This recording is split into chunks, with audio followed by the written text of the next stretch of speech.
സൂക്ഷിക്കുകയാണ്. എൻ്റെ പൗരോഹിത്യ ജീവിതത്തിൽ അല്ലെങ്കിൽ ഒരു മെത്രാപ്പൊലീത്തയായിട്ടുള്ളതായ ആ ശുശ്രൂഷകളിലെല്ലാം ഞാനതെപ്പോഴും ഓർക്കുന്നൊരു സംഗതിയാണ്. മാർത്തോമാ സഭയും യാക്കോബായ സഭയും തമ്മിലുള്ള ബന്ധം മെത്രാപ്പൊലീത്ത തിരുമേനിയും നമ്മുടെ തിമോത്തിയോസ് തിരുമേനിയും ഒക്കെ സൂചിപ്പിച്ചതുപോലെ ഇത് ഒരു തായ്വേരിൽ നിന്നുള്ള രണ്ട് സഭകളാണ്. ഒരു തായ്വേരിൽ നിന്നുള്ള രണ്ട് സഭകളാണ്. എന്നാൽ ജോസഫ് മാർത്തോമാ മെത്രാപ്പൊലീത്തായുടെ കാലഘട്ടത്തിലാണ് ഇത്രയും ഈ രണ്ട് സഭകളെയും തമ്മിൽ ഇത്രയും അടുപ്പിക്കുവാനും ദൃഢമായ ഒരു ബന്ധമുണ്ടാക്കുവാനും തുടക്കമിട്ടത് എന്നുള്ളത് നിസ്സംശയം എനിക്ക് പറയാനായിട്ട് സാധിക്കും. കോലഞ്ചേരിയിൽ ശ്രേഷ്ഠ ബാവാ തിരുമേനി ആ പള്ളിയുടെ മുൻപിൽ ഇരിക്കുകയാണ്. പെരും മഴയാണ്. ജോസഫ് മാർത്തോമാ മെത്രാപ്പൊലീത്ത അവിടെ വന്നിറങ്ങി. ആയിരക്കണക്കിന് ജനങ്ങള്, പുരോഹിതര് ബാവായുടെ ഒപ്പം വന്ന മഴയത്തിരുന്നിട്ട് അദ്ദേഹം ഒരു കാര്യം പറഞ്ഞു. ഈ സഭ നീതിക്ക് വേണ്ടിയുള്ള ഒരു പോരാട്ടമാണ്. ഈ സഭയുടെ നീതിക്ക് വേണ്ടിയുള്ള ഈ പ്രയാണത്തിൽ ഞാൻ നിങ്ങളുടെ കൂടെയുണ്ട്. നിങ്ങൾക്ക് പള്ളിയില്ലെങ്കിൽ മാർത്തോമാ സഭയുടെ പള്ളികൾ യാക്കോബായക്കാരൻ ആരാധിക്കാൻ ആ വാതിലുകൾ തുറന്നിട്ടിരിക്കുകയാണ്.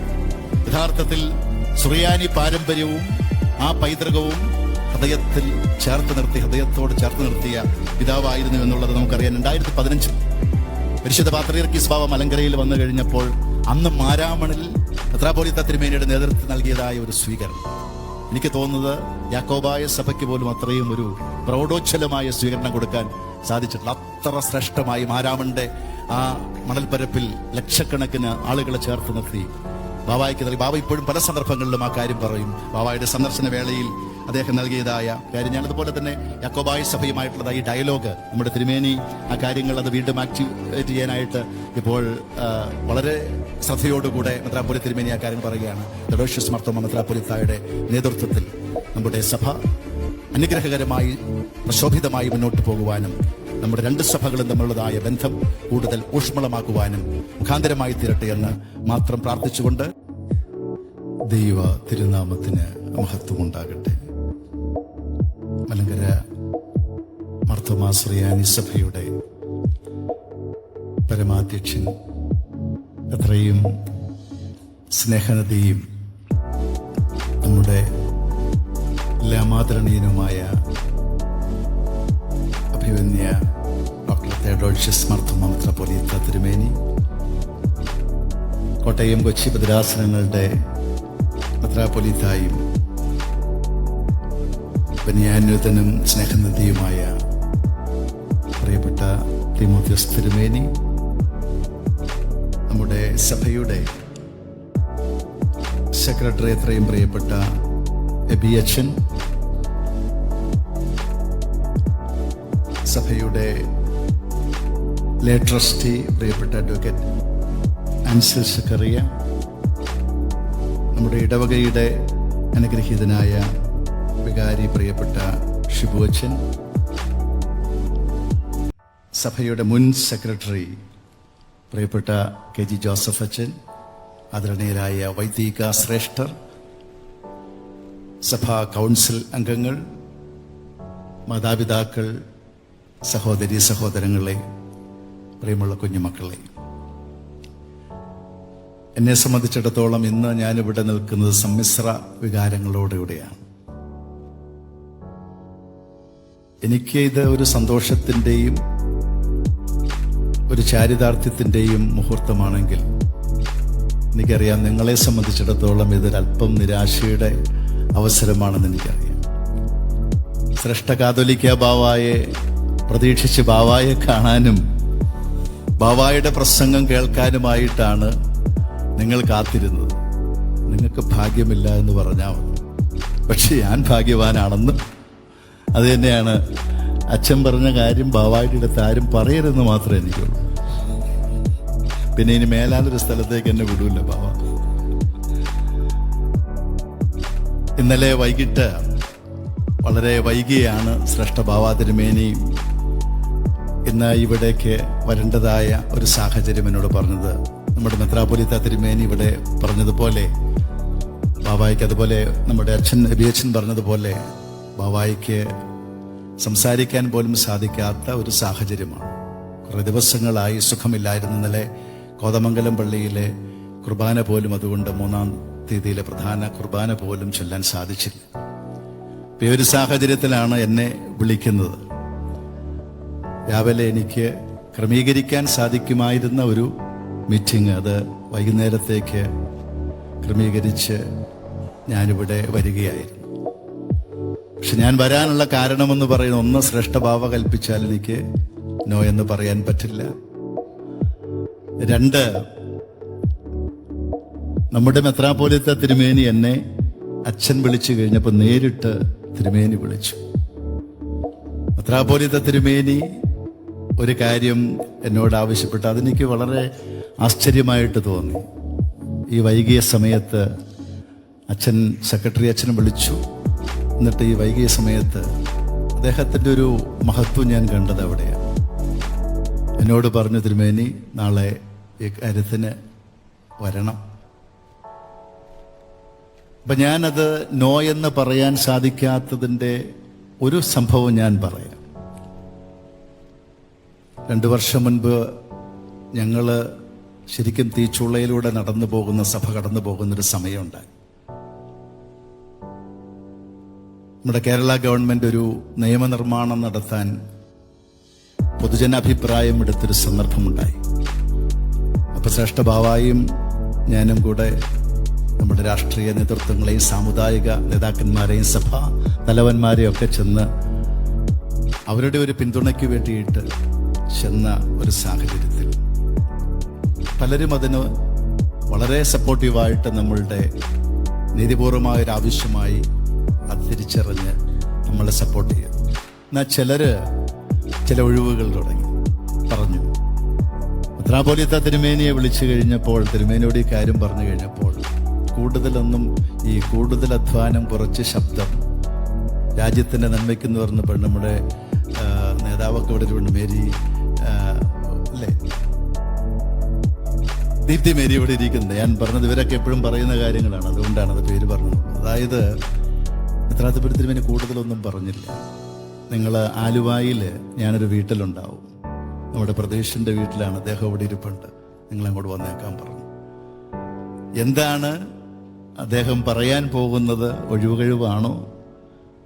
അവിടെ ചെന്ന് ചോദിച്ചു, എന്താണ് വേണ്ടത്? ഞങ്ങൾക്ക് ഇപ്പോഴും ഞങ്ങൾ പറയും ആ ഒരു സന്ദർഭം, കാരണം ഞങ്ങൾ താണുകൊണ്ടിരിക്കുന്നൊരു സമയമാണ്. മെത്രാപ്പോലീത്ത തിരുമേനി ഒരു മുറിക്കകത്തേക്ക് ബാവായെയും എന്നെ ഇങ്ങോട്ട് വിളിച്ചു. ഞങ്ങൾ ഒരുമിച്ചിരുന്നു. ആ ഡോക്യുമെൻ്റ് കൊണ്ടുവരാൻ പറഞ്ഞു. യാതൊരു മടിയും കൂടാതെ. എന്നിട്ടൊരു കാര്യവും കൂടെ പറഞ്ഞു, ഇത് മുഖ്യമന്ത്രിയുടെ അടുത്തും എൻ്റെ നിലപാടും ഇതാണ്. ഞാനതിനെക്കുറിച്ച് കൂടുതൽ ദീർഘിപ്പിക്കാൻ വേണ്ടിയിട്ടല്ല, അല്ലെങ്കിൽ വിശദീകരിക്കാനല്ല, മറിച്ച് ഞങ്ങളുടെ ഒരു പ്രതിസന്ധിയുടെ ഒരു നിർണായക ഘട്ടത്തിൽ അതാണ് യഥാർത്ഥമായ ഒരു സഹോദര സ്നേഹവും ആ ഒരു കരുതലും. അതുകൊണ്ട് തന്നെ മെത്രാപ്പോലീത്ത തിരുമേനിയുടെ ആ വാക്കുകൾ നിലവിളിച്ചപ്പോഴും എപ്പോഴും ഞങ്ങളെ സംബന്ധിച്ചിടത്തോളം വലിയ ആദരവോടും വലിയ കടപ്പാടോടും കൂടെ കണ്ടുകൊണ്ട് എനിക്കതുകൊണ്ട് തന്നെ നോ എന്ന് പറയാനായിട്ട് സാധിക്കുകയില്ലായിരുന്നു. ഞാനിന്നിവിടെ വന്നിരിക്കുമ്പോൾ തിമോത്തിയോസ് തിരുമേനിയുടെ സാന്നിധ്യം ഇടവക മെത്രാപ്പൊലീത്തയാണ്. 2004 തിരുമേനി ഓർക്കുന്നുണ്ടെന്ന് എനിക്കറിയില്ല. പാത്രീർക്കീസ് ബാവ നമ്മുടെ അബുദാബിയിൽ വന്നു കഴിഞ്ഞപ്പോൾ ആദ്യത്തെ സന്ദർശനമാണ്. അന്ന് അവിടെ അഭിനന്ദ തിരുമേനിയൊക്കെ വന്ന് ബാവായെ കണ്ട് സ്വീകരിച്ചതും ഒക്കെ ഞാൻ സന്തോഷത്തോടെ ഓർക്കുകയാണ്. ഇന്ന് ശ്രേഷ്ഠ ബാവായുടെ അസാന്നിധ്യത്തിൽ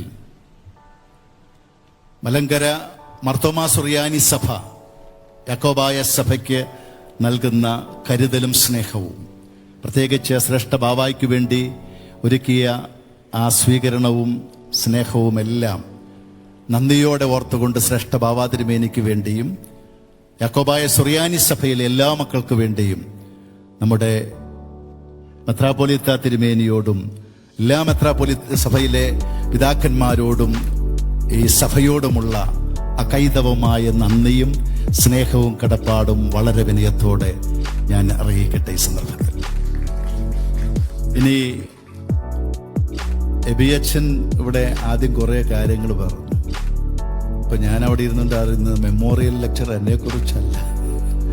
പിന്നെ ഒരു കാര്യം എനിക്ക് മനസ്സിലായി, അച്ഛൻ പറഞ്ഞ കാര്യങ്ങൾ ഇപ്പൊ എങ്ങനെയായിരിക്കും ഒരു പക്ഷെ ഒരു മെമ്മോറിയൽ വരാൻ പോകുന്നതെന്നുള്ള അവിടെ ഇരുന്നുകൊണ്ട് ഞാനൊന്ന് ആലോചിക്കുക. എന്താണെങ്കിലും പ്രിയപ്പെട്ട അച്ഛൻ പറഞ്ഞ നല്ല വാക്കുകള് ഇതൊന്നും നമ്മൾ ഫലവത്തായിട്ട് ചെയ്യുന്നുണ്ടെന്നാവില്ല, വേറെ ആരും കേൾക്കാനില്ലാത്തതുകൊണ്ടൊക്കെ നമ്മളെ കേൾപ്പിക്കുന്നതുകൊണ്ടായിരിക്കും.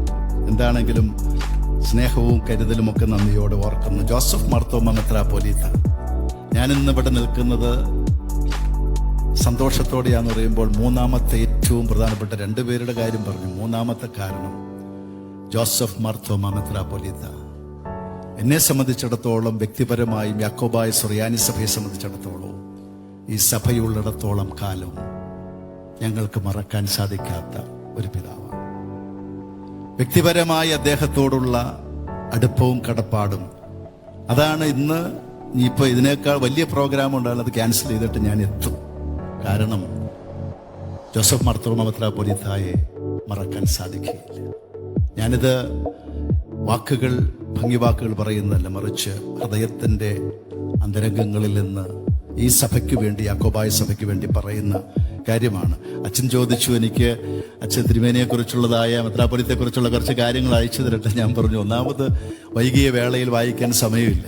രണ്ടാമത് മാർത്തോമാ സഭയിലെ മെത്രാപ്പൊലീത്ത തിരുമേനിയോടും തീമോത്തിയോസ് തിരുമേനിയോടും സഭാമക്കളെ ജോസഫ് മാർത്തോമാ മെത്രാപ്പൊലീത്തയെക്കുറിച്ച് പറഞ്ഞു പഠിപ്പിക്കാൻ മാത്രം മണ്ടനല്ല ഞാൻ.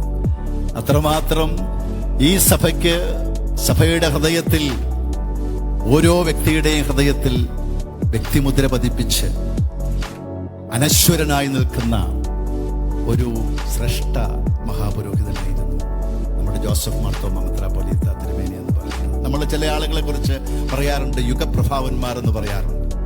ഒരു നൂറ്റാണ്ടിലൊക്കെ അതുപോലെയുള്ള ഒന്നോ രണ്ടോ ഒക്കെ നമുക്ക് കിട്ടുകയുള്ളൂ.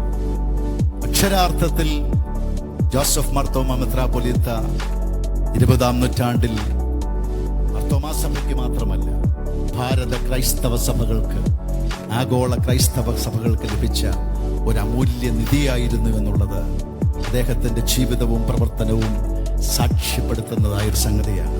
ഞാൻ എൻ്റെ വ്യക്തിപരമായ ഒന്ന് രണ്ട് കാര്യങ്ങൾ മാത്രം പറഞ്ഞ് ഞാൻ അവസാനിപ്പിക്കുകയാണ്. കാരണം താത്വികമായ കാര്യങ്ങളൊക്കെ എന്നേക്കാൾ കൂടുതൽ നിങ്ങൾക്കും ഇവിടെ ഇരിക്കുന്ന ഓരോരുത്തർക്കും അറിയാവുന്നത് കൊണ്ട് തന്നെ ഞാൻ എൻ്റെ വ്യക്തിപരമായും സഭാപരമായിട്ട് യാക്കോബായ സഭയുമായിട്ടുള്ള ആ ബന്ധത്തിലും, പിന്നെ എക്യുമെനിക്കൽ വേദികളിൽ അദ്ദേഹത്തെ ഞാൻ ഞങ്ങൾക്ക് നേരിട്ട് അനുഭവിച്ചിട്ടുള്ള ചില കാര്യങ്ങൾ അത് മാത്രം പറഞ്ഞ് അവസാനിപ്പിക്കുകയാണ്. ഒന്നാമത്തെ കാര്യം, ജോസഫ് മാർത്തോമാ മെത്രാപ്പൊലീത്തയുമായിട്ടുള്ളതായ എൻ്റെ ബന്ധം ആരംഭിക്കുന്നത് 2003-ലാണ്. ഞാൻ മെത്രാപ്പൊലീത്തയായ വർഷം, അന്ന് സ്ഥാനാരോഹണ ശുശ്രൂഷയ്ക്ക് അന്ന് വന്നത് വൈദിക സെമിനാരിയുടെ ചുമതലയേറ്റ് ഞാനത് വന്നപ്പോൾ അതിന് വന്നത് ജോസഫ് മാർത്തോമാ മെത്രാപ്പൊലീത്തയാണ്. ഞാൻ ഇപ്പോഴും ഓർക്കുന്നു, സൂന്ത്രോണീസോ നമ്മുടെ സ്ഥാനാരോഹണത്തിന് ഞങ്ങളൊക്കെ കസേരയിൽ ഇരുത്തി മോളിട്ട് പൊക്കുന്ന ഒരു ചടങ്ങുണ്ട്. അപ്പോ അത് കഴിഞ്ഞപ്പോ മെത്രാപ്പൊലീത്ത തിരുമേനി എന്നെ ഒരു കാര്യം പറഞ്ഞു.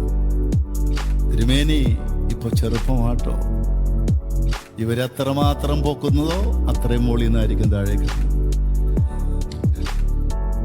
അപ്പൊ ഞാൻ വിചാരിച്ചത്, ഈ പൊക്കിയ അച്ഛന്മാരെന്നെ നമ്മളെ കസേര ഇരുത്തിയാണ്, ഈ പുറകിലിരുന്നത് 2 മല്ലന്മാരാണ്, നല്ല ശക്തിയുള്ള. മുമ്പിലിരുന്ന ആളുകൾ ഇച്ചിരി വലിയ ആരോഗ്യം. അപ്പോൾ ഞാൻ നോക്കി കഴിഞ്ഞപ്പോൾ ഈ മുൻവശം താണിരിക്കുന്നുണ്ട്, ഞാനിങ്ങനെ താഴേക്ക് പോരുവാണ്. അപ്പോൾ ഈ സൂന്ത്രോണീസയും ഇത് കബറടക്കം എല്ലാം കൂടെ ഒരുമിച്ച് നടത്തേണ്ട ഒരു സാഹചര്യമാവും. ഇനിയിപ്പോൾ ഇതൊക്കെ കണ്ടിട്ടാണോ വല്ലതും പറഞ്ഞത്? എന്നിട്ട് തിരുമേനി ഒരു കാര്യം പറഞ്ഞു, സ്ഥാനങ്ങളും മാനങ്ങളും നമുക്ക് ഒക്കെ തരുമ്പോൾ, ലഭിക്കുമ്പോൾ നമ്മളെപ്പോഴും നമ്മുടെ ജനത്തെ മറക്കരുത് ഒരിക്കലും. ഈ ജനമാണ് നമ്മളാക്കിയിരിക്കുന്നത്. ഇവർക്ക് ഉയർത്താൻ അറിയാമെങ്കിൽ താഴ്ത്താനും അറിയാം. അദ്ദേഹം പറഞ്ഞ ഒരു വാചകം 22 വർഷങ്ങൾക്ക് മുമ്പ്, എന്നെ സംബന്ധിച്ചിടത്തോളം ഇപ്പൊ 27 വർഷം മുൻപ് അദ്ദേഹം പറഞ്ഞ ആ വാചകം ഇന്നും ഹൃദയത്തിൽ സൂക്ഷിക്കുകയാണ്. എൻ്റെ പൗരോഹിത്യ ജീവിതത്തിൽ, അല്ലെങ്കിൽ ഒരു മെത്രാപ്പൊലീത്തയായിട്ടുള്ളതായ ആ ശുശ്രൂഷകളിലെല്ലാം ഞാനതെപ്പോഴും ഓർക്കുന്നൊരു സംഗതിയാണ്. മാർത്തോമാ സഭയും യാക്കോബായ സഭയും തമ്മിലുള്ള ബന്ധം, മെത്രാപ്പൊലീത്ത തിരുമേനിയും നമ്മുടെ തീമോത്തിയോസ് തിരുമേനിയൊക്കെ സൂചിപ്പിച്ചതുപോലെ, ഇത് ഒരു തായ്വേരിൽ നിന്നുള്ള 2 സഭകളാണ്. ഒരു തായ്വേരിൽ നിന്നുള്ള 2 സഭകളാണ്. എന്നാൽ ജോസഫ് മാർത്തോമാ മെത്രാപ്പൊലീത്തായുടെ കാലഘട്ടത്തിലാണ് ഇത്രയും ഈ 2 സഭകളെയും തമ്മിൽ ഇത്രയും അടുപ്പിക്കുവാനും ദൃഢമായ ഒരു ബന്ധമുണ്ടാക്കുവാനും തുടക്കമിട്ടത് എന്നുള്ളത് നിസ്സംശയം എനിക്ക് പറയാനായിട്ട് സാധിക്കും.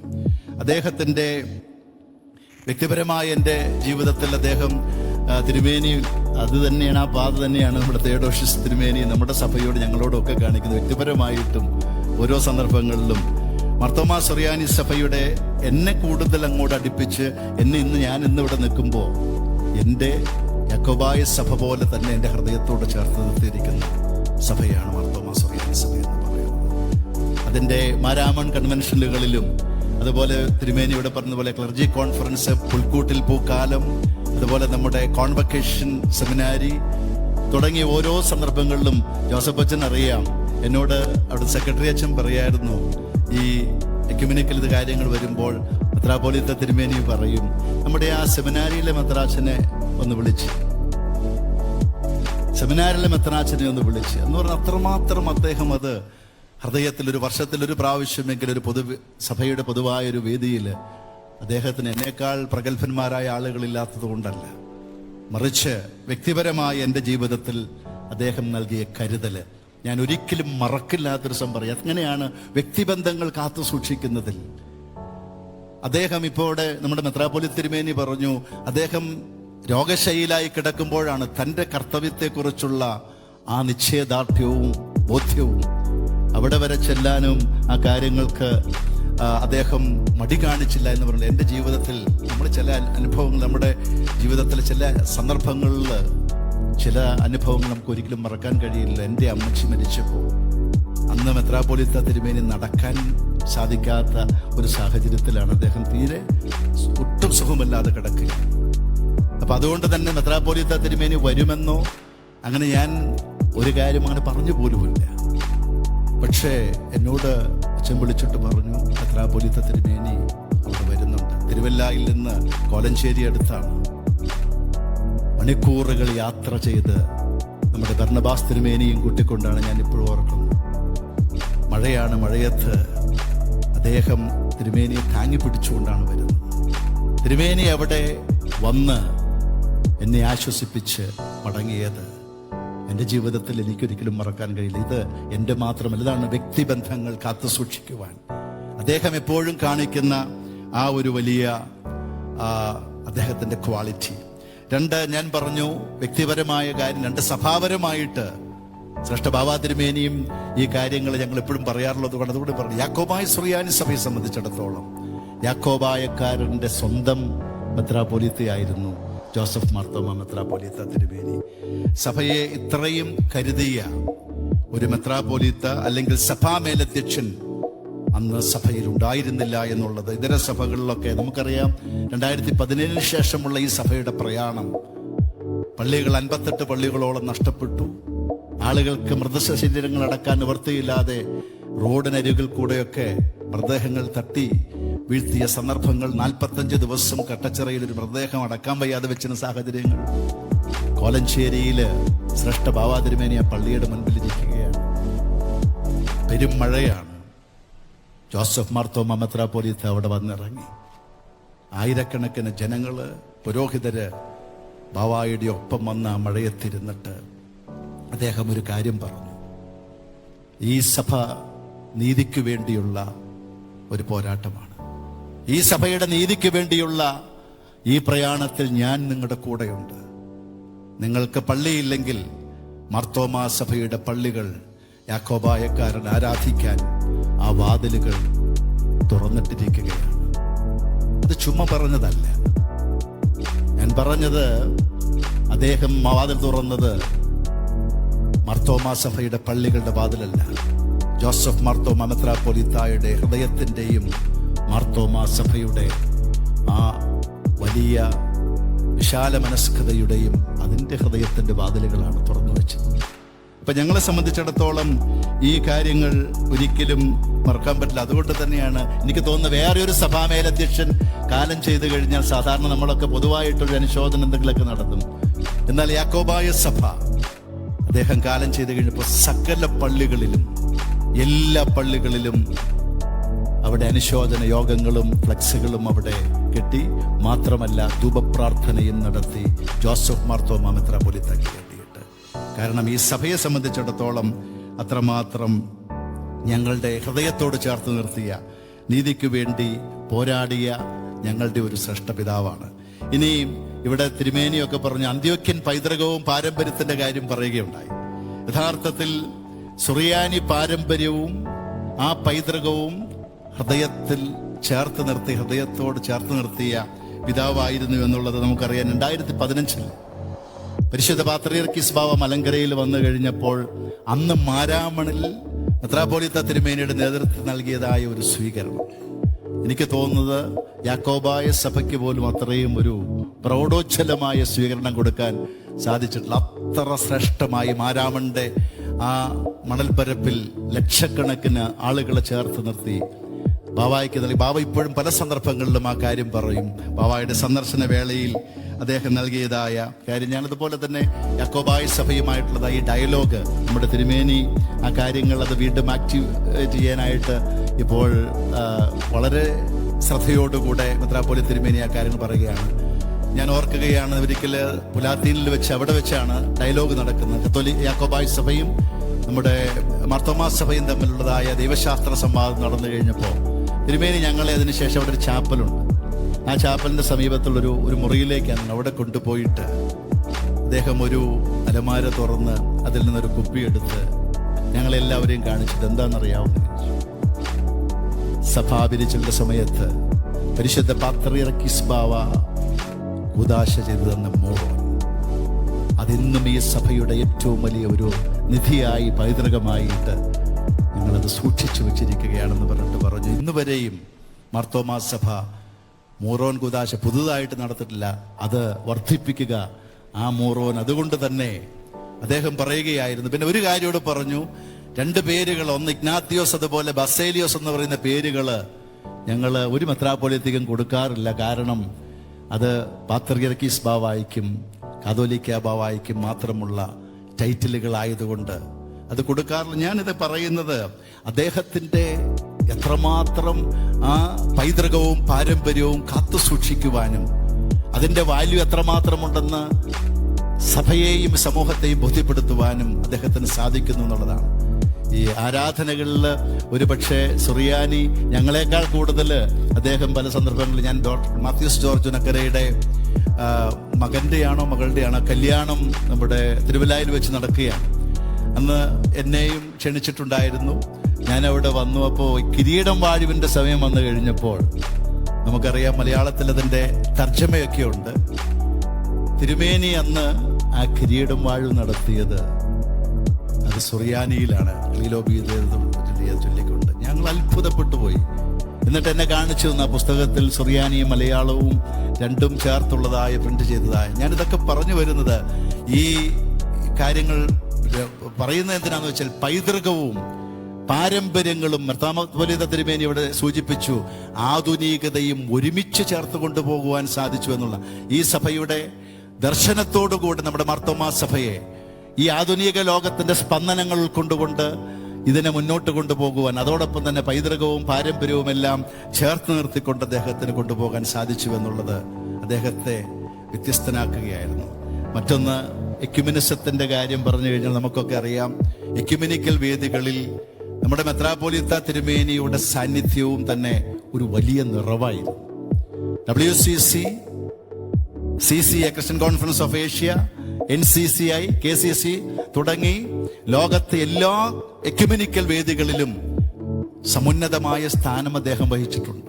മാത്രമല്ല, ആ സ്ഥാനങ്ങൾ വെറും ആലങ്കാരികമായിട്ടില്ല. ചിലർ ആ സ്ഥാനങ്ങൾ വഹിച്ചു കഴിഞ്ഞാൽ ആ സ്ഥാനത്ത് അത് കഴിയുമ്പോൾ അവരുടെ തീരും, മറിച്ച് തിരുമേനിയുടെ ഒരു സാന്നിധ്യം അത് വളരെ അനുഭവേദ്യമാക്കി തീർക്കുവാൻ അദ്ദേഹത്തിന് സാധിച്ചിരുന്നു എന്നുള്ളതാണ് ഏറ്റവും പ്രധാനപ്പെട്ട. തിരുമേനി ഇവിടെ സൂചിപ്പിച്ചതുപോലെ, അത് അച്ഛനാണോ ഞാൻ ഓർക്കുന്നില്ല, ആദരിക്കാവുന്നതിനെ ആദരിക്കുകയും അല്ലെങ്കിൽ സ്വീകരിക്കാവുന്ന സ്വീകരിക്കുകയും സ്വീകരിക്കാൻ പറ്റാത്തതിനെ ആദരിക്കുകയും ചെയ്യുക എന്നുള്ള അദ്ദേഹത്തിന്റെ കാഴ്ചപ്പാട്, എനിക്ക് തോന്നുന്നു എക്യുമെനിക്കൽ വേദികളിലും ഇതര മതങ്ങളോടുള്ള അദ്ദേഹത്തിന്റെ കാഴ്ചപ്പാടുകളിലും അദ്ദേഹത്തിന് ലഭിച്ച ഏറ്റവും വലിയ അംഗീകാരങ്ങൾക്കുള്ള ഒരു കാരണം ഈ കാഴ്ചപ്പാടായിരുന്നു.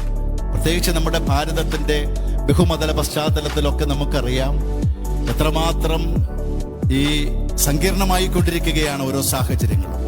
അവിടെയെല്ലാം ഈ ഒരു വിശാലമായ കാഴ്ചപ്പാട്, അതാണ് എക്യുമെനിസത്തെ കുറിച്ച് മാത്രമല്ല, ഇന്റർ റിലീജിയസ് കാര്യങ്ങളിലാണെങ്കിലും അദ്ദേഹത്തിന്റെ ആ വലിയ കാഴ്ചപ്പാട് നൽകിയ ഏറ്റവും വലിയ ശ്രേഷ്ഠത എന്ന് പറയുന്നത്.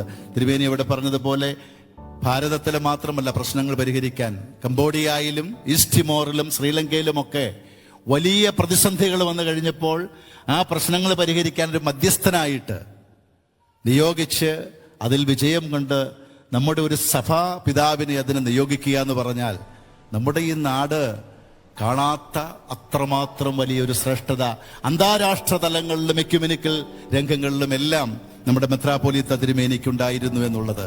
ഇന്ന് ഈ അനുസ്മരണ സമ്മേളനം ഇവിടെ നടക്കുമ്പോൾ അദ്ദേഹത്തിന്റെ ഈ കാഴ്ചപ്പാട്, നമുക്ക് സഭകൾ തമ്മിലുള്ള ഐക്യത്തെക്കുറിച്ച് തിരുമേനി പറഞ്ഞു. തിരുമേനി അതൊത്തിരി മെത്രാപ്പൊലീത്ത കാര്യങ്ങളൊക്കെ എപ്പോഴും ഇത് പറയുന്ന ഒരു കാര്യമാണ്. എന്നാൽ എനിക്ക് തോന്നുന്നത് എന്നത്തേക്കാൾ കൂടുതൽ സാങ്കത്യത്തോടുകൂടെ നമ്മൾ കാണേണ്ട ഒരു സംഗതിയാണ്. നമ്മുടെ പള്ളികളിൽ ഇന്ന് സാധാരണ നമ്മുടെ പള്ളിയിലൊക്കെ കുർബാനയ്ക്കൊക്കെ ചെന്ന് കഴിഞ്ഞാൽ ഒരു 10-30% ചെറുപ്പക്കാരും പിള്ളേരും ഒക്കെ കാണാറുണ്ട്. പക്ഷെ ഇപ്പോൾ നമ്മുടെ പള്ളികളിലേക്ക് അവസ്ഥ ഒരു 10% പോലും ചെറുപ്പക്കാരും പിള്ളേരും ഒന്നുമില്ല. ഇതൊക്കെ നാടുവിടുക, +2 കഴിയുമ്പോഴത്തേക്കും പുറത്തേക്ക് പോവുകയാണ്. ഇവിടുത്തെ നമ്മുടെ ഒരു 25 വർഷം കഴിയുമ്പോൾ നമ്മുടെ സഭകളുടെ അവസ്ഥ എന്താണ്? അതുപോലെ മാറി വരുന്ന ഇവിടുത്തെ രാഷ്ട്രീയ സാമൂഹ്യ സാഹചര്യങ്ങളുണ്ട്. നമുക്ക് ഭിന്നിച്ചു നിൽക്കാൻ ഇനി സമയമില്ല. Christian unity, it is not only a theological necessity, it is on existential need. ഒരു ഛിന്ന ഭിന്നമാക്കപ്പെട്ട സഭ ശരീരത്തിന് ആരോഗ്യത്തോടെ നിലനിൽക്കാൻ സാധിക്കുകയില്ല എന്ന് മാത്രമല്ല, it cannot give A authentic witness. നമ്മുടെ ഒരു അർത്ഥവത്തായ സാക്ഷ്യം നൽകാൻ സാധിക്കുകയില്ല. നമ്മുടെ വ്യത്യസ്തതകള്, വിവിധ പാരമ്പര്യങ്ങളും വിവിധ സാഹചര്യങ്ങളും എല്ലാം നിലനിർത്തിക്കൊണ്ട്, അതിലെ തനിമ നിലനിർത്തിക്കൊണ്ട് ക്രിസ്തു ശരീരത്തിൽ നമ്മൾ ഒന്നാണെന്നുള്ള കാഴ്ചപ്പാടോടുകൂടെ നമ്മൾ ആ ഐക്യത്തിൽ നിലനിൽക്കാൻ സാധിച്ചില്ലെങ്കിൽ, അതാണ് മെത്രാപ്പൊലീത്ത തിരുമേനിയുടെ ആ ആപ്തവാക്യം എന്ന് പറയുന്നത്. സ്വീകരിക്കാവുന്നതിനെ സ്വീകരിക്കുകയും സ്വീകരിക്കാൻ സാധിക്കാത്തതിനെ ആദരിക്കുകയും ചെയ്യുക. ഞാൻ 2 കാര്യങ്ങളുടെ പെട്ടെന്ന് പറഞ്ഞ് അവസാനിപ്പിക്കട്ടെ. മറ്റൊന്ന്, ഇവിടെ പലരും പറഞ്ഞതുപോലെ ഒരു പ്രവാചക ശബ്ദമായിരുന്നു. ഞാൻ പലപ്പോഴും കേട്ടിട്ടുണ്ട്, പെട്ടെന്ന് ദേഷ്യപ്പെടുന്ന ചില സന്ദർഭങ്ങളിൽ ഇഷ്ടപ്പെടാണ്ട് വന്നു കഴിഞ്ഞാൽ ആരാം നോക്കൂല, മുഖത്ത് നോക്കാതെ ദേഷ്യപ്പെടും. അത് ഹൃദയശുദ്ധിയുള്ളവർ ഭാഗ്യവാന്മാർ, ഹൃദയശുദ്ധിയുള്ളവർ ഭാഗ്യവാന്മാർ. അദ്ദേഹം അവിടെ വലിയ ആളൊന്നും നോക്കൂല. അത് ശരിയല്ല എന്ന് തോന്നുന്ന കാര്യങ്ങൾ, നീതിപരമല്ല എന്ന് തോന്നുന്ന കാര്യങ്ങൾ ആരുടെയും ഇഷ്ടാനിഷ്ടങ്ങൾ നോക്കാതെ തന്നെ മനസാക്ഷിയോടും തന്നെ വിളിച്ച ദൈവത്തോടും മാത്രം കടപ്പാട് കാണിച്ച് അദ്ദേഹം ഒരു പ്രവാചക ശബ്ദമായിട്ട് നിലനിന്നിരുന്നു. അതുകൊണ്ട് തന്നെ ഒത്തിരി ശത്രുക്കളും ഒക്കെ പലപ്പോഴും ഉണ്ടാകും. തീർച്ചയായിട്ടും അങ്ങനെയുള്ളവരോട് തീർച്ചയായിട്ടും അതുണ്ടാകും. പക്ഷേ തൻ്റെ ദൗത്യത്തെക്കുറിച്ചുള്ള ആ ബോധ്യം അദ്ദേഹത്തിന് ഒരിക്കലും നഷ്ടപ്പെട്ടില്ല. ചില സന്ദർഭങ്ങളിലൊക്കെ നമുക്കറിയാം, ചില അഹങ്കാരത്തോട് വരുന്നവരുടെ അടുത്ത് തൻ്റെടിയായിരുന്നു. അഹങ്കാരിയുടെ മുൻപിൽ തൻ്റെടിയും സാധുവിന്റെ മുൻപിൽ വിനയാന്വിതനുമായിരുന്നു തിരുമേനി. പാവപ്പെട്ടവന്റെ മുതുകത്തേക്ക് അല്ലെങ്കിൽ അവരുടെ മുകളിൽ തന്റെ അധികാരം കാണിക്കുകയല്ല, മറിച്ച് നീതിപരമല്ലാത്ത കാര്യങ്ങൾ, അത് എത്ര വലിയവനാണെങ്കിലും അതിലൊന്നൊരു കോംപ്രമൈസ് കാണിക്കാതെ അങ്ങനെ പ്രവാചക ശബ്ദമായിരുന്ന ഒരു ശ്രേഷ്ഠ പിതാവായിരുന്നു. അവസാനമായിട്ട് ഞാൻ പറയാൻ ആഗ്രഹിക്കുന്നത്, പീഡിതന്റെയും പാർശ്വവൽക്കരിക്കപ്പെട്ടവന്റെയും അത്താണിയായിരുന്നു പ്രിയപ്പെട്ട തിരുമേനി. ശബ്ദമില്ലാത്തവന് അവന്റെ ശബ്ദമായി മാറി. അതുകൊണ്ടാണല്ലോ നമുക്കറിയാം, വെറും വാക്ക് അല്ലെങ്കിൽ താത്വികമായ തലത്തിലല്ല.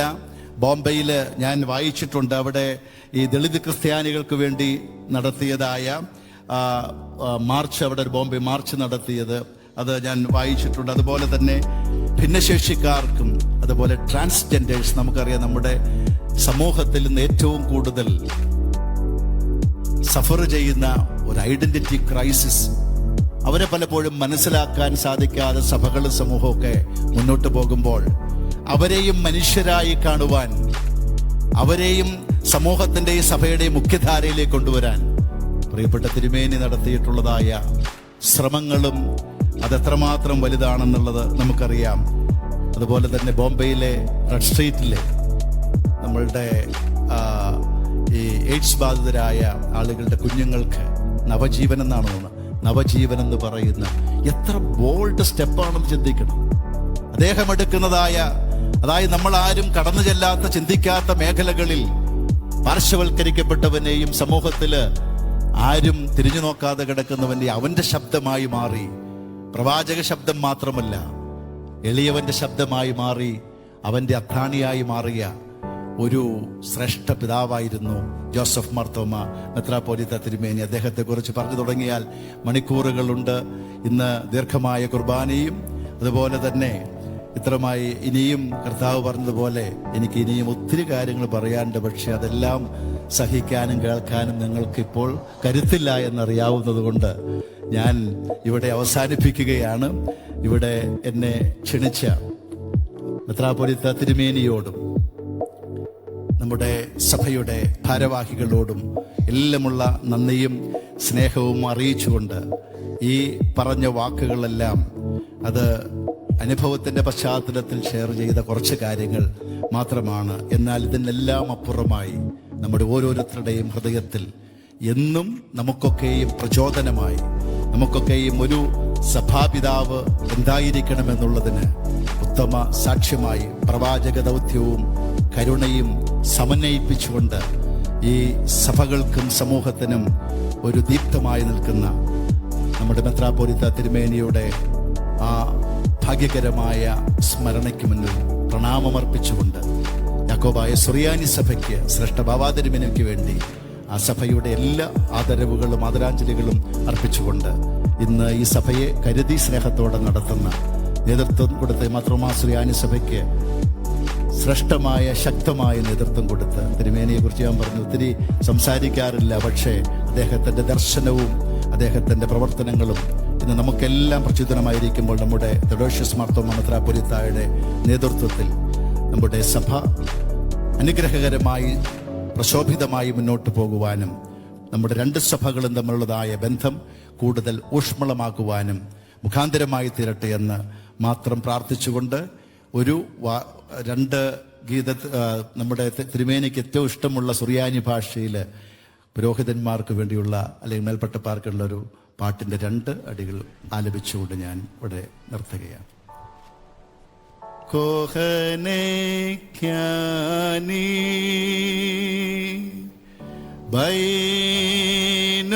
ബൈനോസ്കിനി ബ്രോദാലോഹോ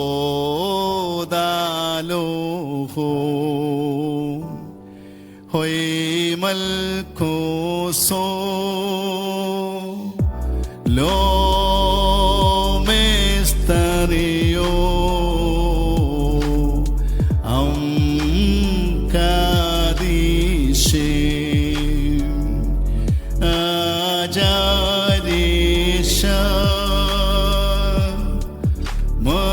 mashiha kuda